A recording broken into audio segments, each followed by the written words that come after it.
দেশ স্বাধীন কয়া ঘুমাও। স্বাধীন হলে চট্টগ্রামে আইনজীবীর গলা কাটে কারা? কিসের স্বাধীন? মুসলমান স্বাধীন ওই দিন বলবে যেদিন ইসলামের স্বাধীন হবে। মুসলমান তো স্বাধীন ওই দিন, নিশ্চিন্তে মুসলমান ঘুমাবি যেদিন এদেশের আলেম ওলামারা সিনা টান করে দ্বীনের কথা বলবে, কোন সুদখোর ঘুষখোরের অনুমতি নেওয়া লাগবে না। মুসলমান তো স্বাধীন বলে নিশ্চিন্তে ঘুমাবে স্বাধীন যেদিন এদেশের মাদ্রাসা মসজিদের কমিটিতে একটা বেনামাজি সুদখোর থাকবে না।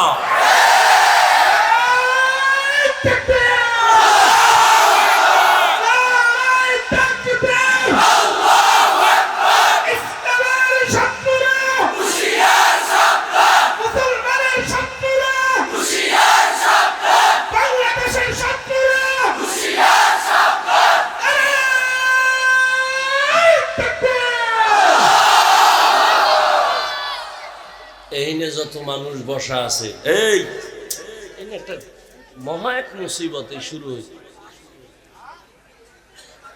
ঘর পুড়ে গেলে ঘর নতুন করা যায় না?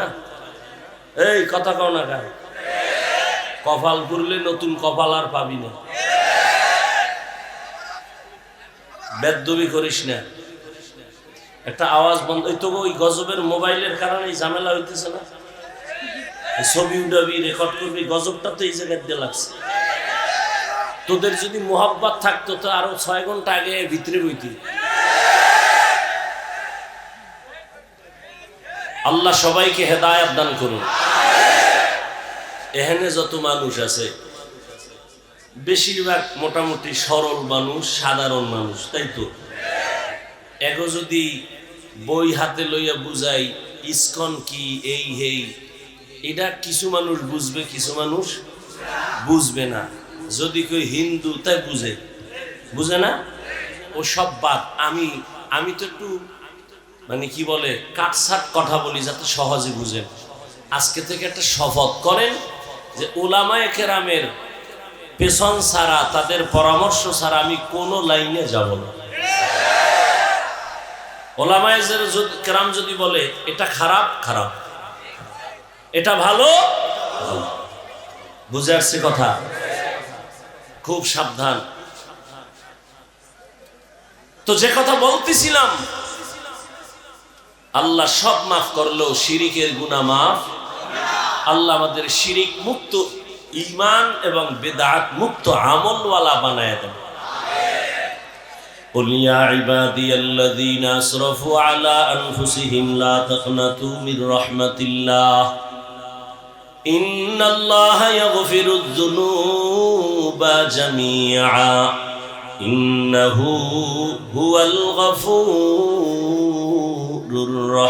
الرحيم আল্লাহ তাআলা বলেন, হে গোলাম, আমি তোমাদেরকে বড় আদর করে ডাক দিলাম, তোমরা আমার বান্দা। দুনিয়াতে যারা মনে করো তোমরা অন্যের গোলাম, না, তোমরা আমার বান্দা। যারা মনে করো ঈসা নবী তোমাদের গুরু, না, আমি ঈসাকে বানাইছি আমি আল্লাহ, তোমাদেরও বানাইছি আমি আল্লাহ। ঈসাও আমার বান্দা, তোমরাও আমার বান্দা, আমি আল্লাহ তোমাদের মাবুদ। অতএব ইবাদত যদি করতে চাও, এক আল্লাহর ইবাদত করো, এক আল্লাহকে জীবনটা দাও, এক আল্লাহর জন্য তুমি সব কাজগুলো করো, দেখবা কোনো কাজে বেবরকত হবে না। ব্যবসা করো এক আল্লাহর জন্য, চাকরি করো ওই এক আল্লাহর জন্য। ওই আল্লাহর জন্য যদি চাকরি করো, ব্যবসা করো, নামাজ বাদ দিয়া ব্যবসা তোমার চলবে না, নামাজ বাদ দিয়া তোমার চাকরি চলবে না। নবীর তরিকায় যদি চলো, ব্যবসা করিয়াও তুমি জান্নাত পেয়ে যাইবা। ব্যবসা করে জান্নাত পাওয়ার পথ নাই, চাকরি করে জান্নাত পাওয়ার পথ নাই, ডাক্তারি ইঞ্জিনিয়ারিং লেখাপড়া করার ক্ষেত্রে জান্নাতের পথ নাই। এত ভয় পান কেন ইসলাম নিয়ে? ইসলাম তো এত ভয়ের জিনিস না, সহজ। জুতা দুইটা আপনি পরেন, আমিও জুতা পরি না? নবীর আদর্শে পরবেন, দেখবেন কোনো কষ্ট নাই, জুতা পরাটাও ইবাদত হয়ে যায়। পানি আপনিও পান করেন, আমিও পান করি, একটু ঘুরায় করলেই তো হয়। আপনি বাম হাতে করেন, আমি ডান হাতে করি, কি ডান হাতে করেন তো ইবাদত হয়ে গেল। আধা লিটার 1 লিটার পানি এক টান না দিয়া 3টা স্টেপ ভাগ করে 3 শ্বাসে পানি পান করেন, সমস্যা কি? আর সমস্যা কি মানি? শুধু সুন্নাত এতটুকু না, চিকিৎসা বিজ্ঞানীরা বলে যে মুহাম্মদের প্রত্যেকটা আদেশ নিষেধ উম্মতের শারীরিক শরীরের ক্ষেত্রে মহা এক ঔষধ। যারা এক টানে পানি পান করে এদের পানিটা দেখেন, পানি ধাঁধা আছে, ধাঁধা আছে, অনেক ধাঁধা। কি আমরা ছোটবেলায় ধাঁধা কইতাম যে কাটা মনে আটকায় না, এমন কি? তো এই শ্লোক কইতাম ছোটবেলা, কি কয় পানি, এটা কোথাও আটকায় না। কিন্তু খেয়াল করছেন ওই পানি গিয়ে গলায় আটকায় না? আমি আল্লাহর জাতের কসম করে বলে যাই, সুন্নত তরিকায় পানি পান করো, কোনোদিন পানি গলায় আটকাবে না ইনশাআল্লাহ। সুন্নত তরিকায় কেমনে? বাম হাতে লই এক টান, হ্যাঁ, 1 লিটারের এক বোতল আমার সামনে এক বইছে হুজুরে, কোথা থেকে আইছে অনেক আগে, আরো কিছু আলেম ওলাম, হে বোতলটা টান দিয়ে ধরছে, মুখ থুইয়া না খেয়ে আনছে, যায় সর্দ হয়ে মরে যায়। আমি কি হজরত, সুন্নত না মানলে এমনই হয়। সুন্নত অনুযায়ী পানি পান করেন, 1 গ্লাস করেন, 3 গ্লাস পানি পান করেন, 3 শ্বাসে করেন, ডান হাতে করেন। কোনোদিন ওই পানি কখনো গিয়ে বুকে আটকাবে না, গলায় আটকাবে না। যারা জনমের মতো টান মারে এক টানে মরে যায়, এরকম বহু প্রমাণ আছে। এজন্য চিকিৎসা বিজ্ঞানীরা বলেছে যে মহামনীষী দোজাহানের সর্দার যতটা থিওরি দিয়েছে মানুষকে, সবগুলো মানুষের শরীরের ঔষধ। শরীরের কি? এই যে দাঁড়ায় প্রস্রাব করে গরুর মতো, আছে না? গরুর মতোই, শুধু পাও 2টা কম, পাও 2টা কি কম। বিজ্ঞান কি বলে? হুজুর গোটা তো মানবে না, এই জাতির কপাল ভুরছে। আমরা আজীবন কইছি দোনো হাত ধুইয়া খাইতে বা, এখন ধুইতো না। আল্লাহকে কানে ধইরা দোয়াইতেছি, এখন কেমন লাগে? করোনা আইছে, এখন খালি পকেটে মেডিসিন লয়ে বাইর করে আর দই। আমারও কয় ধুইবেন নি। তো আমরা যে এতদিন ধুইছি, দোয়ার ওয়াজ করছি, শুনে নাই। এখন যতবার ধুইবে কোনো সওয়াব নাই।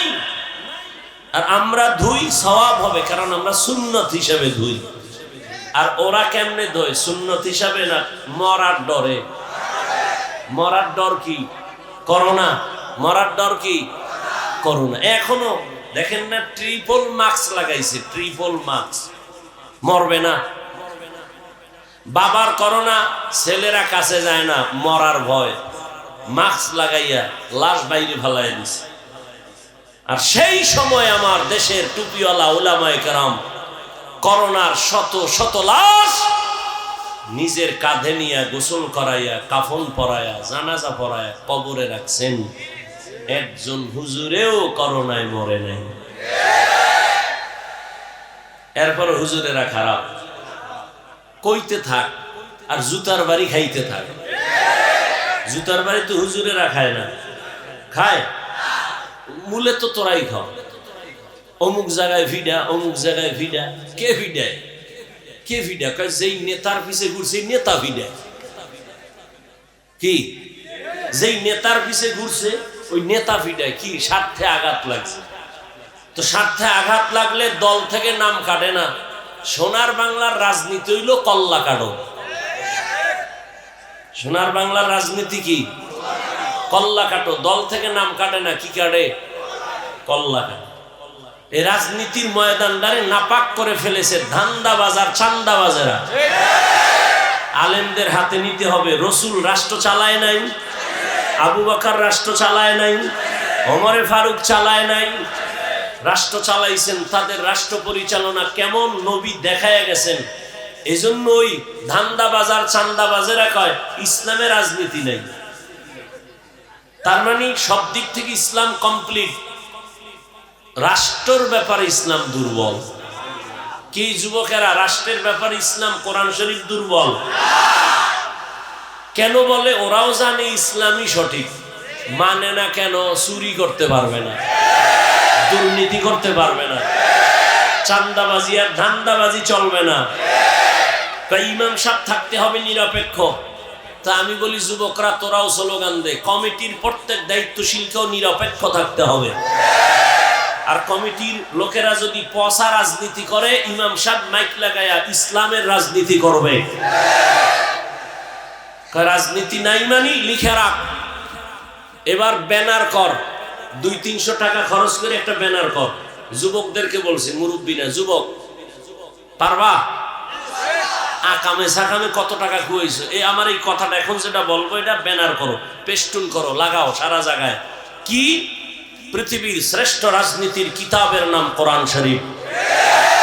পৃথিবীর শ্রেষ্ঠ রাজনীতিবিদদের শিক্ষক আমার রাসূল। পৃথিবীর শ্রেষ্ঠ রাজনীতির পার্লামেন্ট মসজিদে নববী। লিখে লিখে টানা।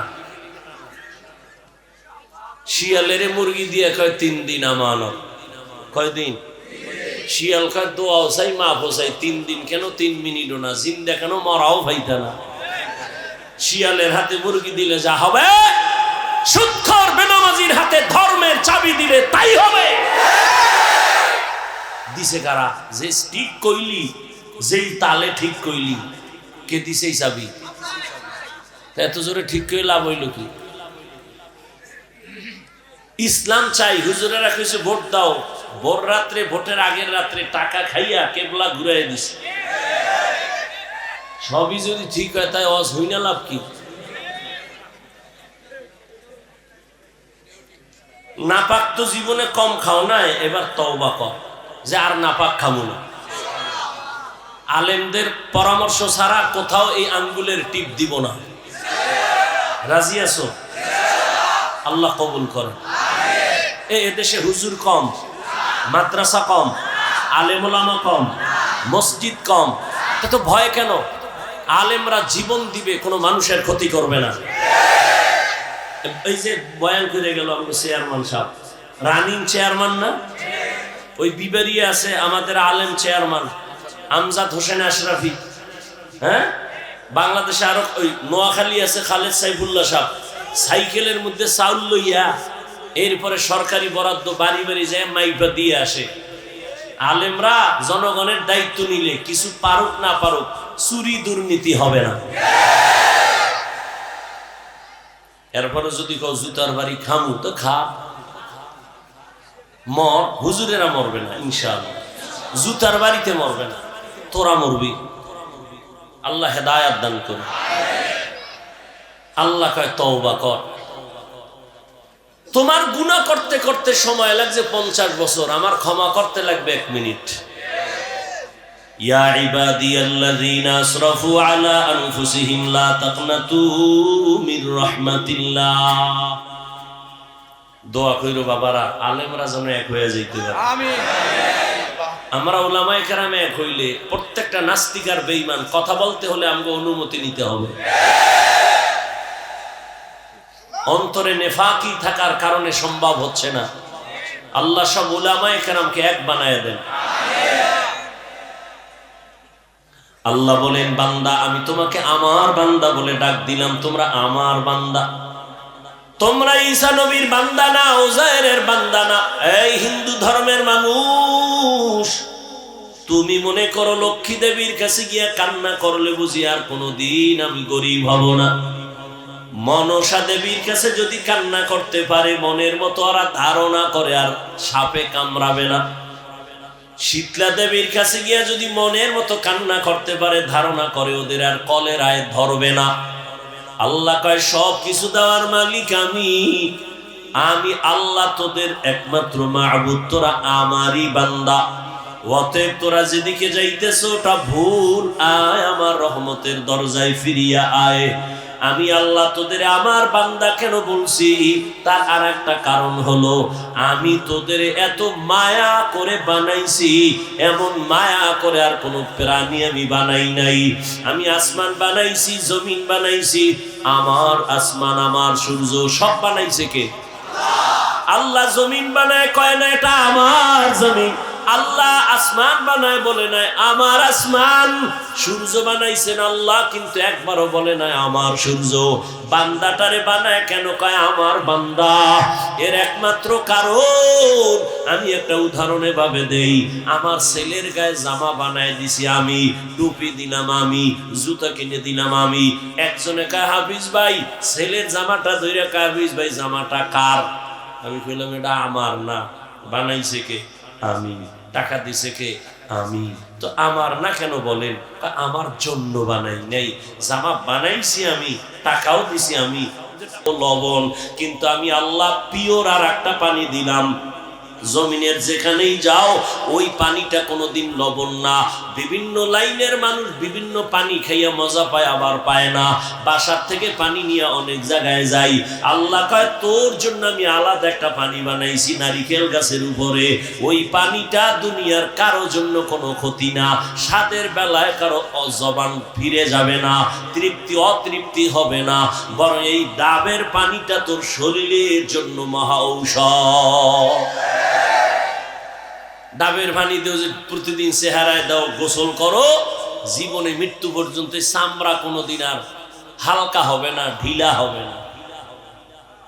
এই যত সাবান সমান বানায়, ডাব সাবান বানায় না? বানায়। আল্লাহর দেওয়া নেয়ামত থেকেই এরা প্রসেসিং করে বানায়। জন্য দুনিয়ার সব তোমার গোলামি করবে, তুমি কার গোলামি করবা? তুমি আল্লাহর গোলাম। قال النبي صلى الله عليه وآله وسلم الدنيا خلقت لكم وأنكم خلقتم للآخرة। দুনিয়ার সব কিছু তোমার আর তুমি বান্দা কার? ইয়া ইলাহি মুঝসে মুঝকো दूर कर, ताके देखो मुझ में तुझको एक नजर, या इलाही तू मेरा माबूद है, या इलाही तू मेरा माशूक है। এরে আল্লাহর বান্দারা আল্লাহর গোলামি করো, তার মানে কি সারা রাত্র যায় নামাজে তাসবিহ টানো, দিনের বেলা মসজিদে জিকির করো কয় না, ব্যবসা করো আল্লাহর গোলামির লাইনে করো, চাকরি করো বাধা নাই, স্কুলে পড়ো কলেজে পড়ো বাধা নাই। আমি এতক্ষণ যে যুবক বাবারা তোমাদের কত ধমকাইলাম যাই বললাম, একবারও কিন্তু তোমার উপর আমি চাপ দিয়া বলি নাই আমি পাঁচকল্লি মাথায় দিছি তুমিও দাও, না হয় ধ্বংস। আমি কওমি মাদ্রাসার সন্তান, তুমিও যদি কওমিতে না যাও ধ্বংস বলি নাই। আমি তাবলিগের সন্তান, আমি পীরের মুরিদ, তুমি যদি পীরের কাছে না যাও, তাবলিগে না যাও, তুমি গোমরা জাহান্নামী বলি নাই। বরং আমি তোমার পক্ষে সাপোর্ট দিয়ে গেলাম, পরামর্শ শুধু অল্প কি, স্কুলে পড়ো কলেজে পড়ো চাকরি করো, ডাক্তারি পড়ো ইঞ্জিনিয়ারিং পড়ো, একজন ডাক্তার হও, ইঞ্জিনিয়ার হও, প্রফেসর হও, চাকরিজীবী হও, ব্যবসায়ী হও, তবে দাবি আমার একটা ছোট, বেয়াদব হইবা না। তোমার আচরণে যেন কোনোদিন মা বাবা কষ্ট না পায়, ওলামায়ে কেরাম যেন কখনো কষ্ট না পায়, তোমার শিক্ষক কখনো যেন কষ্ট না পায়। দোয়া নিয়ে চলিও রে বাবা, তুমি যতই লেখাপড়া করো মা বাবার দোয়া ছাড়া সফলতার স্থানে যাইতে পারবা না। যতই লেখাপড়া করো আর বাহাদুরি করো, শিক্ষকের দোয়া ছাড়া সফলতার জীবন পাইবা না। ওলামায়ে কেরামের নেক নজর ছাড়া তোমার চরিত্র কোনোদিন সুন্দর হবে না, কারণ ওলামায়ে কেরাম তার বাপ দাদার চরিত্র লালন করে না, মদিনাওয়ালা নবীর আদর্শ লালন করে। ও যুবক বাবারা, এক মিনিটে বলো আমার নবীজির আদর্শ থেকে দামি কোনো আদর্শ কোথাও আসেনি? থাকলে বলো। যদি বলো হ্যাঁ আছি, তাহলে আমি আমার ইমানের কথা বলি। এখানে দাঁড়ায় যদি কেউ বলতে পারো সাহস নিয়া, হাফিজ ভাই মদিনার নবীর আদর্শ থেকে আরো সুন্দর আদর্শ আছে শেখ মুজিবুর রহমানের মধ্যে, জিয়াউর রহমান সাহেবের ভেতরে, আল্লাহর কসম আমি নবীরটা বাদ দিয়া জিয়া সাহেবেরটা শেখ সাহেবেরটা গ্রহণ করব, সাহস আছে বলতে পারবি? ওটা বলবি কেন? জিয়াউর রহমান শেখ মুজিবুর রহমানের থেকে আরো বড় দামি মহাপণ্ডিত আব্রাহাম লিঙ্কন, যার গণতন্ত্র লইয়া মরো না স্লোগান দেয় গণতন্ত্র জিন্দা করার জন্য, মইরা যামু কয়, মরলে কি কয় শহীদ। গণতন্ত্রের জন্য জীবন দাও। আল্লাহর কসম এই আব্রাহাম লিঙ্কনের আদর্শ, মাও সেতুনের আদর্শ, লেনিনের আদর্শ, কার্ল মার্ক্সের আদর্শ দুনিয়ায় এক কথায় জবাব। দুনিয়ার সব মানুষের বানানো আদর্শগুলো নাপাক, একমাত্র মদিনাওয়ালা নবীর আদর্শই হলো পাক। দুনিয়ার মানুষের আদর্শ নাপাক কেন কর? দেমাগ নাপাক, 3 বেলা খাইয়া খায় মদ, গাঞ্জা, বিড়ি, ইয়াবা, নেশা, এই যে না মদ পান করে, মদ খাইয়েই কয় বউরে কয় মা। এটার দেমাগ ঠিক আছে, ওর মস্তিষ্ক নাপাক না। নাপাক মেধা দিয়া যা বের করবে থিওরি সব নাপাক। আর আমার রসুল কেমন পাক, কেমন মায়ার নবী পাইছুরে যুবক, কেমন এক নবী আমার, যে নবীর 63 বছর হায়াতে কোনদিন ভুলেও একটা মিথ্যা কথা বলেন নাই। তোমরা একজন নেতার নাম কও যে মিছা কয় না, কয় না মানে ঘরের ভিতরে থাইকা মোবাইল নিয়ে আমি জমিনে নাই, কেমন মিথ্যাবাদী। আর আমার মায়ার নবী কেমন, জীবনে একটা মিথ্যা কথা বলেন নাই, কাউকে একটা গালিও দেন নাই, হাজারো গালি নবীরে দিছে বেঈমানেরা, নবী জবাবও দেন নাই। আরো আশ্চর্য কথা, আমার মায়ার নবী দুটা চোখ মোবারক দিয়ে কোনোদিন রাগে গরমে কারো দিকে তাকান নাই। ওই নবীর আদর্শ মানতে গিয়া আজকে টুপি পরলাম, দাড়ি রাখলাম, নামাজ পড়ি, পর্দা করি, হালাল খাই। বলো যুবক বাবারা, তোমরা যারা নবীর আদর্শ মানো না, বলো তোমরা কত উপরে, আর আমরা যারা নবীর আদর্শ মেনে চলি, বলো আমরা কত নিচে। তোমরা কত উপরে উঠছো? সালাম তো তোমারে কেউ দেয় না, বরং জানো তুই কত উপরে উঠছো, জানো নি? বালিশে মাথা লাগায় ভাবিস, আল্লাহ না করুক, বুঝাবার জন্য বলি, যদি তুই মইরা যাও এখন, তোর মা খুশি। এই কপাল ভরা, তুই মরলে তোর মা খুশি, তোর কেমন গজবে কপাল লইয়া জন্মছ। তুই মইরা গেলে তোর বাপ খুশি, মনে মনে কানবে ঠিক, কিন্তু ভিতরে খুশি কেন? ছেলেটার চরিত্র এত খারাপ, মানুষের সামনে মুখ দেখাইতে পারি না ছেলের চরিত্রের কারণে। মইরা গেছে, একটা বালা গেছি। এই এক আল্লাহর বান্দি, আমার আপনজনের মধ্যে ছেলে খুব জ্বালায়, তা আমার দ্বারা দোয়া চায়, ভাইয়া একটু দোয়া করেন। কি আমার ছেলেটা জানো আল্লাহ লইয়া যায়। এই নিমক হারাম কপাল পরা সন্তান, এমন সন্তান কেন হয়েছ যে তোর মা কষ্ট পায় তোর কারণে, তোর বাবা দুঃখ পায়, চায় তুই মরে যা, তুই গাড়ির তলে মাথা ঢুকে দে। এমন কপাল নিয়ে জন্ম নিছ কেন? তোর চরিত্র এত খারাপ কেন? মাস্তানি করো, বাহাদুরি করো, অনেক বড়। এই কপাল জীবনে কামাই করলি যে মইরা গেলে হুজুর খুশি, ইমাম খুশি, মা বাপ খুশি। এই 25-30 বছরে কামাই করলি কি বড়দোয়া? আর বাহাদুরি কর, আমি অনেক কিছু না। চাকার তলে মাথাটা ঢুকে গেলে তোর উপায় কি? এমন কোন দিন নেই তো ঢুকে না। যুবক যুবক যুবক, লাশ সব যুবকের লাশ, যুবকের লাশ, পানির নিচে ঘুমের বিছনায় যুবকের লাশ। কি কামাই করলি? সবার বড়দোয়া। কেন? সারা রাত মোবাইল নিয়ে কবিরা গুনাহ, কবিরা গুনাহ, কবিরা গুনাহ করতে করতে করতে করতে আল্লাহ বেজার হয়ে তোর চেহারার নূর নিয়ে গেছে। তোর চেহারায় নূর নাই। 40 বছরের চেহারা নষ্ট হবে না, 20 বছর 30 বছরের মধ্যে চেহারা নষ্ট কেন? তোর চেহারা আকর্ষণ নাই কেন? তাকাইলে মায়া হয় না কেন? সারা রাত গুনাহ করেছো, কেউ দেখেনি, মোবাইলের দ্বারা আল্লাহ দেখে নাই? ঘুমের মধ্যে মরণ হয় না? মুসলমান হইয়া একটু চিন্তা কর, বেঈমানের বলি না, মুসলমান হয়ে চিন্তা কর তো, আজরাইল যদি আইসা দেখে তোর কানের ভেতরে গানের তার লাগানো, তুই মুসলমান হয়ে একটু চিন্তা করতো কবরে কি জবাব দিবি? অথচ তোর মতো যুবক জীবনে মাদ্রাসায় পড়ে নাই, আলিফ বাতাও জানে না, স্কুল কলেজে পড়ে, 5 ওয়াক্ত নামাজি দাড়িওয়ালা, সত্য কথা বল নাই? আর কোনো ওয়াজের দরকার নাই, তোর কপালে জুতা মার, তুই দরজা বন্ধ করে তোর জুতা খুইলা তুই কপালে মার, যে আমার লাইনের যুবক স্কুলে পড়ে নামাজ পড়ে, আমি পারি না কেন? জুতা মাইরা একা একা, কেউ যেন দেখে না, দরজা জানালা বন্ধ করে লইস, এরপর জুতা মারবি কপালে, আর বলবি আমার কপালে তো খারাপ কেন, আমার কপালে কার অভিশাপ লাগছে, আমার কপালে তো গজব কেন?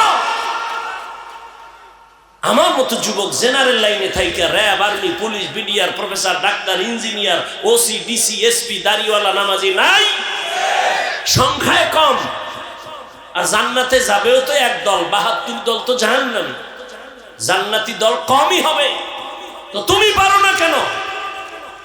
রাস্তায় গাড়ি চালায় কত যুবক, আজান হয়ে গেছে তাড়াতাড়ি মসজিদে রিক্সা বন্ধ করে নামাজে দাঁড়ায় গেছে, দেখা হইলে মাঝে মাঝে দোয়া চায়, আর বলে হুজুর লেখাপড়া কইরা হালাল চাকরি পাই না, এই জন্য রিক্সা লয়ে নামছি। চাকরিতে গেলে ঘুরছায়, হারাম টাকা ছাড়া চাকরি নাই, জীবনে ওয়াদা করছি, বয়ান শুনছি, নামাজ ছাড়বো না, হারাম খাবো না। ওই আর্মির চাকরি করে এক বাবা, দোয়া চাইতেছি হুজুর, বলে দাড়ি কাটা লাগবে, বলছি চাকরি করবো না। রিজিকের মালিক চাকরি না আল্লাহ, এত টেনশন করো কেন? তোমার মতো যুবক যদি স্কুল কলেজে পড়িয়া, চাকরি করিয়া, ব্যবসা করিয়া, নামাজ পড়ে, পর্দা করে, হালাল ভাবে চলে, তুমি কেন পারো না? তুমি তোমার লাইনে থাইকেই তো জান্নাত পাওয়া সহজ, যদি একটু আমার আল্লাহর মোহব্বত নিয়ে চলো, নামাজ পড়ো, কাস্টমারের ধোকা দিবা না, মিথ্যা বলবা না, সুন্দর আচরণ করবা, সত্য কথা বলে ব্যবসা করো, আল্লাহর কসম এই ব্যবসায়ী তুমি জান্নাত পেয়ে যাইবা,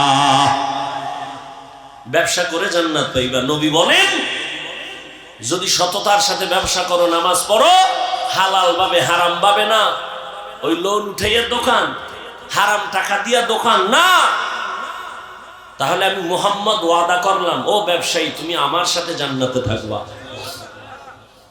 অতএব অনুরোধ করে বলি, আল্লাহ বলেন, আল্লাহর নবী বলেন, আত্তাইবু মিনাজ যামবি কামাল্লা যামবালা, ও বান্দা গুনাহ তো করিয়েই ফেলছো, আমি আল্লাহ তোকে জাহান্নামে দিতে চাই না, কারণ আমি আল্লাহ জানি 1 সেকেন্ডের আযাব তুই সইতে পারবি না, তুই বড় দুর্বল, দুনিয়াতে সূর্যের গরমই সইতে পারো না, কবরে গেলে মাটির চাপ কেমনে সহ্য করবি রে গোলাম, একটা মশার কামড় সইতে পারো না, একটা মশায় কামড় দিলে তো রাতের ঘুম নষ্ট হয়ে যায়, কবরে গেলে সাপ বিচ্ছুর কামড় কেমনে সহ্য করবি? অতএব আমি বারবার ডাকি, আয় বান্দা আয়।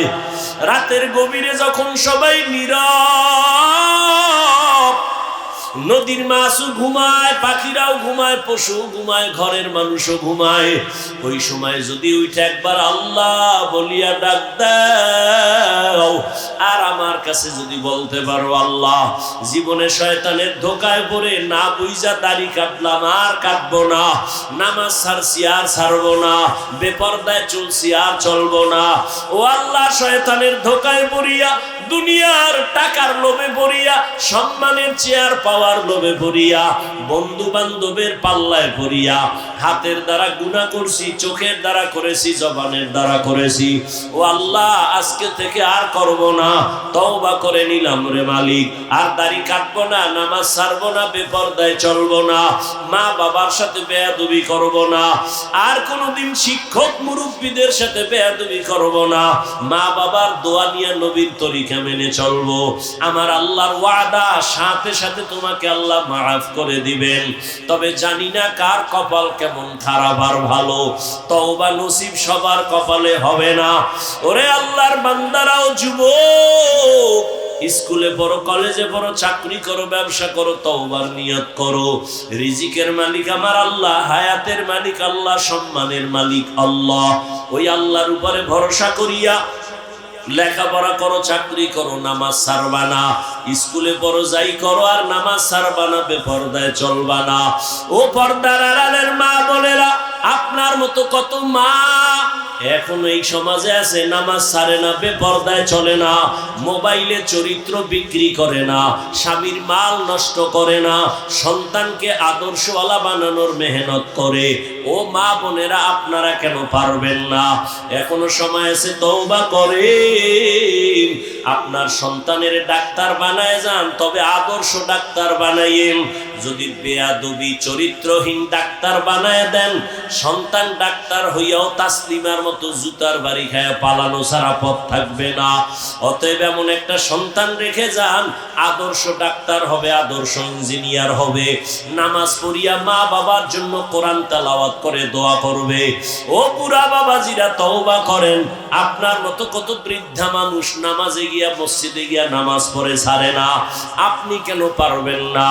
এখনো সময় আছে, তওবা করেন, অন্তর থেকে তওবা করেন। মরিয়া গেলে যাব, আর গুনাহ করব না, নামাজ ছাড়ব না, বেপরদায় চলব না, দাড়ি কাটব না, মা বাবার দোয়া নিয়া, শিক্ষকের দোয়া নিয়া, উলামায়ে কেরামের পরামর্শ নিয়া নবীজির তরিকায় চলব। আল্লাহ আমাদের সবাইকে খাঁটি তওবাওয়ালা জীবন দান করেন। যাদের অন্তর তৈরি আছে, মুনাফিকি অন্তরে নাই, এমন খাঁটি তওবা যারা করার নিয়ত করেছেন, দুটো হাত আল্লাহকে দেখায়া দেন। আয় আল্লাহ, হাতগুলো কবুল করে নেন, তওবা কবুল করে নেন, তওবার উপরে মজবুত হইয়া চলার তৌফিক দান করেন। আমিন। আলহামদুলিল্লাহি রাব্বিল আলামিন, ওয়াসসালাতু ওয়াসসালামু আলা সাইয়্যিদিল আমবিয়া ওয়াল মুরসালিন ওয়া আলা আলিহি ওয়া আসহাবিহি আজমাইন। ইয়া আরহামার রাহিমিন, ইয়া আরহামার রাহিমিন, ইয়া আরহামার রাহিমিন। রব্বিরহামহুমা কামা রব্বায়ানি সগীরা। আল্লাহুম্মা ইন্নাকা আফুউন কারীম তুহিব্বুল আফওয়া ফা'ফু আন্না। আল্লাহুম্মা ইন্না নাসআলুকা রিযাকা ওয়াল জান্নাহ ওয়া নাউযু বিকা মিন সাখাতিকা ওয়ান নার। ও দয়ার মালিক, ও আল্লাহ, ঠান্ডা বৃষ্টির মধ্যে আপনার গোলামরা এখানে হাজির। ওলামায়ে কেরাম, মুরব্বী, হাজী সাহেব, ব্যবসায়ী, চাকরিজীবী, আমার কলিজার ছাত্ররা, যুবক বাবারা, পর্দার আড়ালের মা বোনেরা, গুনার বোঝা নিয়ে আপনার দরওয়াজায় হাত তুললাম।